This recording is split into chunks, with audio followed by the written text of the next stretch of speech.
Okay, so good morning, everyone. Happy Wednesday. This morning, I want to talk about how helping ourselves is also a way of helping others. And, often we talk about the Dharma not as a sort of religious body of teachings, but as medicine, and this is just not a toss off analogy. It's a practical way to understand the teachings and how they're meant to be used. So often over the centuries, the Buddha has been likened to a doctor, a skilled doctor, not because he magically removes our suffering, but because he understands the causes of our suffering and shows us how to cure the problem at its roots. This medicine, though, is only effective, to stay with the analogy, if taken correctly. If we don't follow the prescription, we're not going to get better. This helps answer a common criticism sometimes we'll hear of Buddhism, which is, if Buddhism has existed for centuries, why are people still suffering? Why are they still greedy, angry, deluded, often in conflict, often in war? And shouldn't all these ancient teachers have eliminated these problems by now? But the Buddhist response is straightforward. It says the existence of suffering doesn't mean the medicine is ineffective. It means not everyone has chosen to take the medicine, or if they have, to use it properly. Just as diseases persist even though medicine exists because they're not being properly treated. The defilements that we all experience, the defilements of the human mind, the three poisons that the Buddha taught of greed, hatred, and delusion, they persist. But that's why the Dharma remains so important and so necessary, especially in these modern times. As long as we live with, our monkey minds, suffering will arise, and so will the need for these teachings be even more important. The true illness that that Buddhism addresses, is not not these external conflicts, but the internal forces within each of us that create the suffering, and then create the suffering that we spread around everybody in our sphere. So, for example, the poison of greed, pushes the mind to cling, to chase, to seek after, to accumulate too much. The poison of hatred ignites and burns and smolders in human relationships. And delusion, the poison of delusion, blinds us rather, to the true nature of experience. We don't see things as they truly are. And these are the root causes of personal distress, but also of social and cultural conflict. When these poisons dominate the human mind, life becomes unmanageable, even if outward circumstances appear to be pretty good, which for some of us is true. The first practical step in treating the illness is training the mind through practice, through concentration. And this doesn't mean that there's a bunch of elaborate rituals or that we go live in a cave somewhere in the Himalayas. It simply means learning to steady our attention, to bring it into the present moment, to focus it on a harmless and neutral object such as the breath. We come back to that again and again. And when the mind gathers itself in this way, it calms, it becomes clearer, it becomes more manageable. That's why we do this over time. That's why we call it practice. Think about a magnifying glass that concentrates the sunlight enough to ignite a fire. I remember as a kid, you would take the magnifying glass and start fires. At least I did. The collected mind develops the same strength to allow deeper insights to emerge. When we bring the magnifying glass of meditation to our lives, we begin to see deeper insights. We ignite a fire there. But that alone, the concentration that we cultivate, is not enough. By itself, it's not the complete cure. Yes, it temporarily helps us manage the defilements, the poisons, but it's kind of like placing a boulder, a heavy rock, on a patch of grass. For as long as the rock's there, the grass is flattened. But if we remove the rock, the grass comes back and grows again, typically. Similarly, when mindfulness fades, these habitual patterns of poisons of greed, hatred, and delusion will reappear. That's why the Buddha then brings into the scheme of things wisdom. Wisdom uproots the defilements by clearly stating and clearly seeing the nature of experience. That everything is impermanent, everything is unsatisfactory. There is no firm, permanent self. This inquiry is not some, head in the clouds philosophical speculation. It comes about when we begin to observe our own lives in the moment. When a pleasant feeling arises, does it last? Oh, it didn't last. That must be impermanence. When irritation appears, what happens after a few moments? Oh, it passes too. What changes when we cling? What changes when we let go? We begin to pay attention to this stuff. And when we start to notice this and pay attention to it, not just, we get off of autopilot, this constant arising, for example, in passing of sensations, of thoughts, of moods, of reactions, we start to understand that clinging to any of it or pushing any of it away leads to stress. And stress is the fertile ground for suffering. This insight begins in the wisdom that we derive from these insights, weakens the power of the poisons to dominate our minds. And this becomes particularly meaningful, not just when we're sitting quietly meditating, but especially when we're interacting with each other, especially when we're interacting with the world around us. The average person on the street thinks mindfulness means sitting passively, watching what arises, just kind of tuning out, checking out. But the Buddha emphasized the importance of internal and external practice. For example, we learn to observe experiences without reacting unskillfully. That's the external piece, the reactivity. When we learn to manage our experiences more skillfully, our reactivity goes down, which then brings greater steadiness into our relationships, into our work life, into our day-to-day responsibilities. And this bridging of the inner and outer practice is essential. When we cultivate an inner calm, but avoid engaging with others, this may reduce personal stress, but it doesn't really help. It's not the fullness of the path because we're only dealing with our own internal world.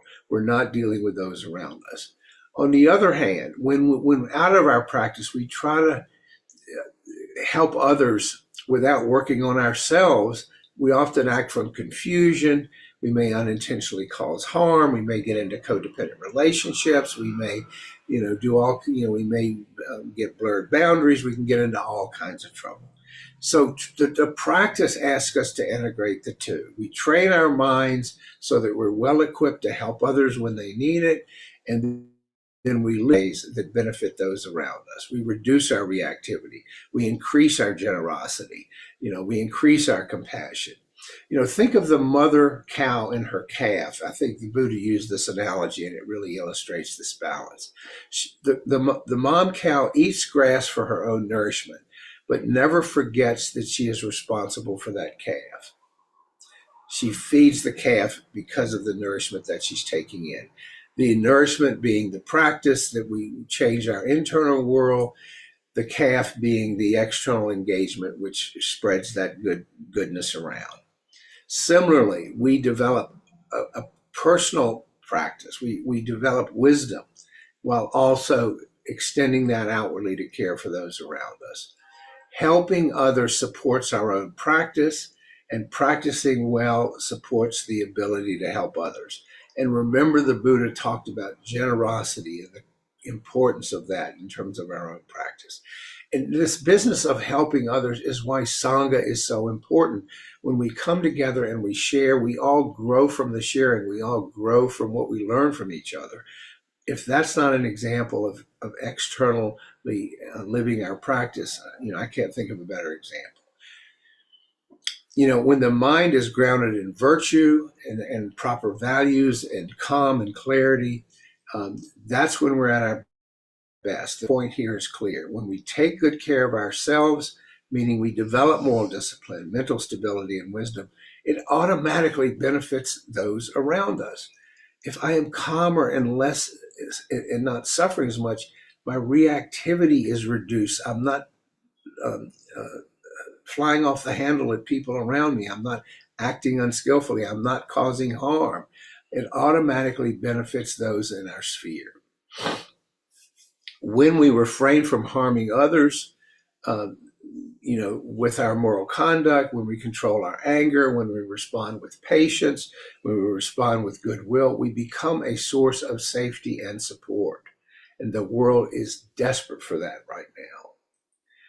When we help others with kindness and compassion, we also strengthen those qualities in ourselves because it brings them to the fore, it brings them to mind. So caring for oneself and caring for others are not competing goals. They are two halves of a whole.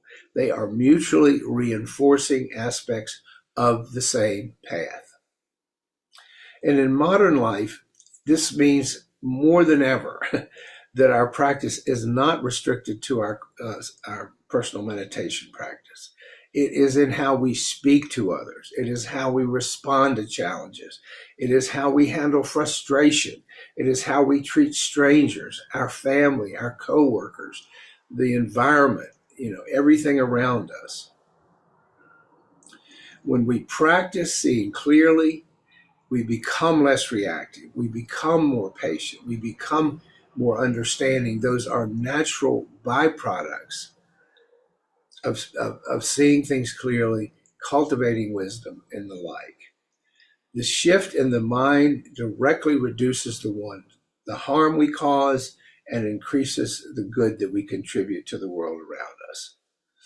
Critics sometimes say, well, Buddhism claims they can eliminate suffering from the world entirely. Never said that. Buddha never promised a utopia, never said he could do that. All he said was, I can offer you tools to improve your own life and the life of those around you.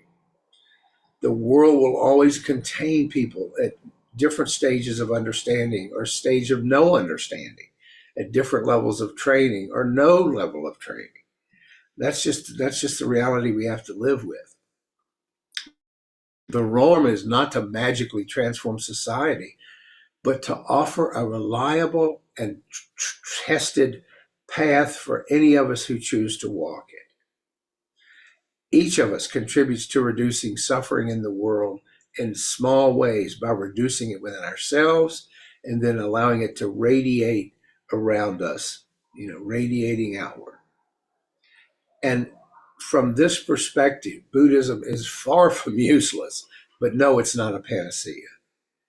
It cannot force transformation. It only works when we take the medicine, because the medicine doesn't cure anyone who refuses to take it.